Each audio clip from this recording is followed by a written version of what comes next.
I'll start off with just the principles of the building.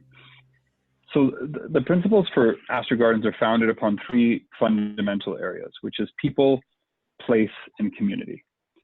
And they revolve around saying that when we think about people, how do we give people the best possible life? And how do we remove any barriers that would stop us from being able to stop someone from living what they consider to be their best possible life? When we thought about the place, we wanted to create a place that was something that every morning you woke up to and were excited to be part of. You know, you were excited to go and engage in art, or to go to the rooftop pub, or to go swimming, or to be active, but that the place needed to be a place that every morning people woke up and wanted to be there and wanted to engage in something that was meaningful to them, and again, really allowed them to live that quality of life they wanted to live. And then the last part on there was community. And our vision for Aster Gardens was always to look at it larger than just a building, larger than just the people that live there or work there, but that it was going to become a hub for the lives that we lead. So the community would be basically ensuring that the building is a place that people from all over Sherwood Park can come and be a part of. So for instance, if Jean wanted to host her best friends for a shuffleboard game, or if Peter wanted to engage in having all of his friends and come in to do a meal and a lunch and learn about something, or if Shirley wanted to do some sort of athletic activity or some sort of chair yoga with a lot of her friends, or if we wanted to engage with with either of the churches that are, for instance, next door, and that all of those different ways that Aster becomes a bridge and a community hub for the larger community, that even if you don't live at Aster Gardens, it's part of your life, because it's a place that you would go for, again, that idea of living that best quality of life.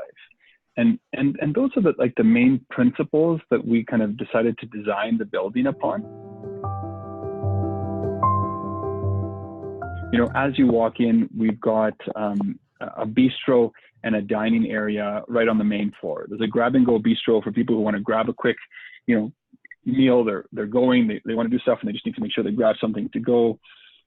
There's then a formal dining room where people can engage and have a much larger meal. There's also a demo kitchen where people want to try out different foods or do stuff from that perspective. Residents are able to do that. And the atrium dining area has a green wall on it. It has, so it's a living wall.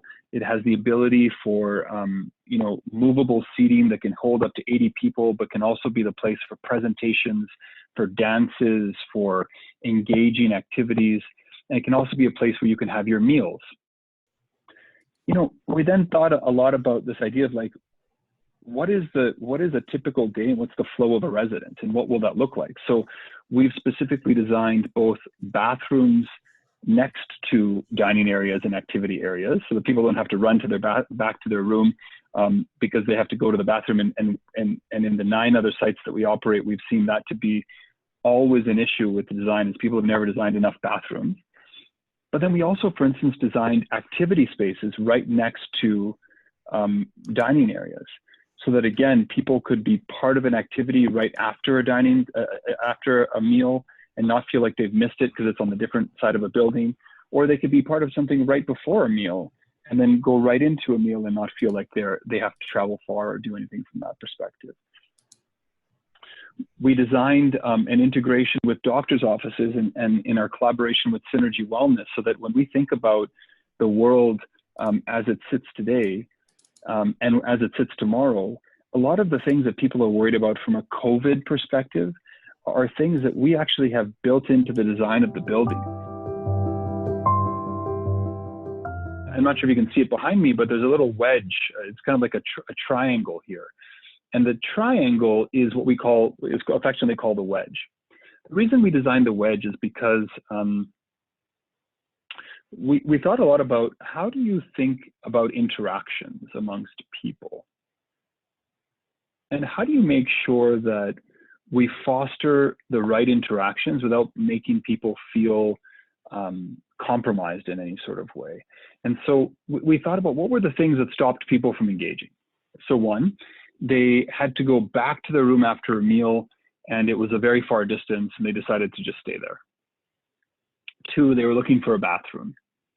Three, they just forgot. There was actually a lot of stuff going on and they just forgot because there was other things that were happening.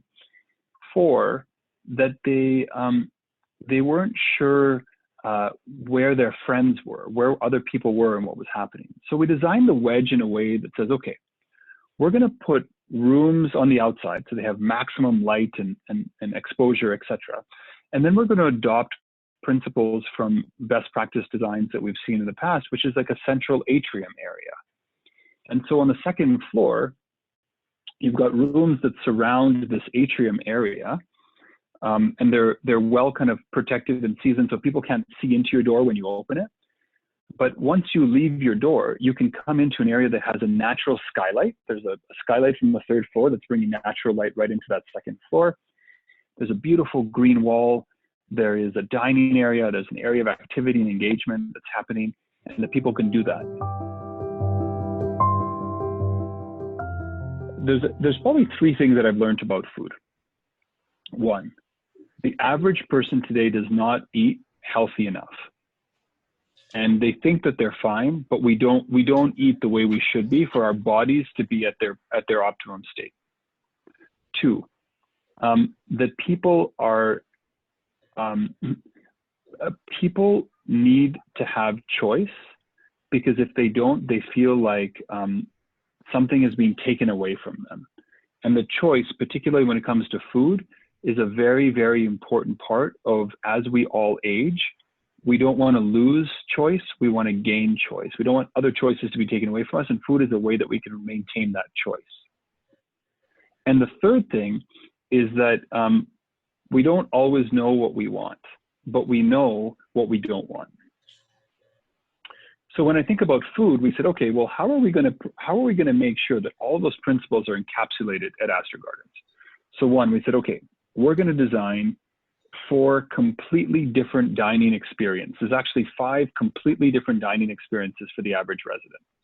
You can have a grab and go. Hey, I'm just leaving. I'm off to go visit my daughter. I need to grab some food before I go. And we've got a boxed or a very nice prepared meal that you can grab it, walk out the door and do what you need to do. The second is a formal dining room on the main floor that you can come and have a formal meal, for lunch and dinner and go through that area. And we would have we always have a light continental breakfast for people. And then it would be lunch and dinner where you have a larger meal. Then we said, okay, people may want kind of a different environment, a more casual kind of like upbeat place where they can engage with their friends. They can have more a la carte items and in a brightly lit area. So we designed the atrium on the second floor, which is that kind of that more casual dining place, but a place that people can engage with, pull up a chair, move over and kind of engage with your friends in the way that you want. And then we said, well, some people love to watch sports. Some people love to watch movies. Some people love to kind of get their friends together and engage and be outdoor and outdoor patios. So we said, okay, let's design a rooftop pub that flows out into the rooftop patio, but is a pub atmosphere. You can have pub food there. You can sit down and have nachos with your friends, or wings or burgers, but that it's an environment where you can watch sports, you can engage with friends. And then we also use that as also our movie theater. So at nighttime or otherwise, there's a huge screen on the side that can turn into a movie theater so people can watch movies or do other stuff. And if you want, you can go outdoor on the patio. We have a big barbecue out there with a nice walking area. We have a putting green. I haven't talked about the putting green yet, so I'll get there. And a gardening area as well, kind of on that rooftop patio. And then we said, all of these spaces are great from the perspective of dining, but sometimes people want to engage in where they are going to eat their food and with different people in a different way. So we said, okay, let's have a private dining room so people can have a small, intimate group of people. Let's have an outdoor patio. Let's have indoor seating, but outside of the pub, if people want to have pub food, but they don't want to be in the loud area, they want to be in a quiet area.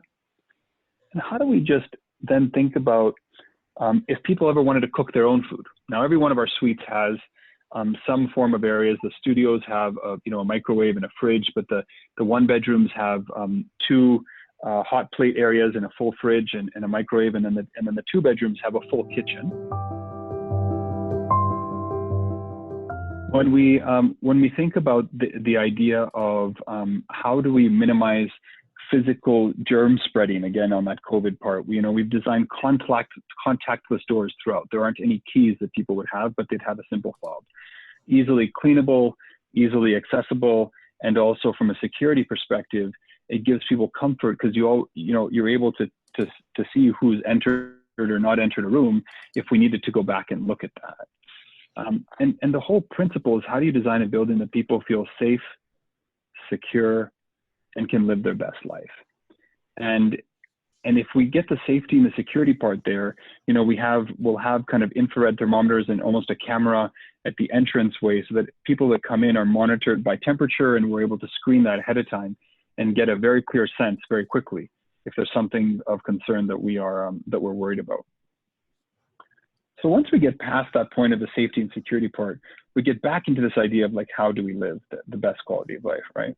How do we make sure that we are engaging in a way that that makes a difference? And so we tried to envision, and we brought in a lot of our, we almost have like small focus groups of residents from other buildings, and in the thought process, they have to say, what do they want to see when it comes to the small nuances of life that they would really appreciate.